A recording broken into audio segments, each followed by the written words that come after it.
NA71 TV সত্যের সন্ধানে প্রতিদিন। নারায়ণগঞ্জ ২৫০০ উপজেলার গোপালদী পৌরসভার কলাগাছিয়া গ্রামের ওমর সানির পুত্র মোহাম্মদ সায়েম ১১ গয়নাগাঁও ঈদগাহ মাদ্রাসায় পড়ালেখা করছে।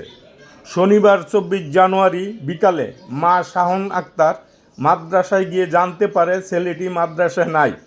বিভিন্ন স্থানে খোঁজ খবর নিয়ে না পেয়ে সোমবার ২৬ জানুয়ারি ২৫০০ থানায় জিডি করেন মা শাহন আক্তার।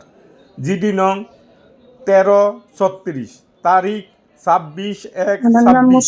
ছেলেটির খোঁজ খবর পাইলে গোপালদী কলাগাছিয়া গ্রামে পৌঁছে দিন। উল্লিখিত নাম্বারে ফোন দিন।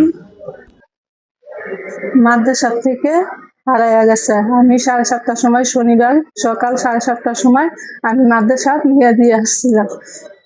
আসার পরে আমি ৫টা বাজে গেছি, গিয়ে শুনছি যে আমার ছেলে মাদ্রাসাত নাই। আমি খোঁজাখুঁজি করে পাই নাই, তাই আমি থানার জিডি করছি।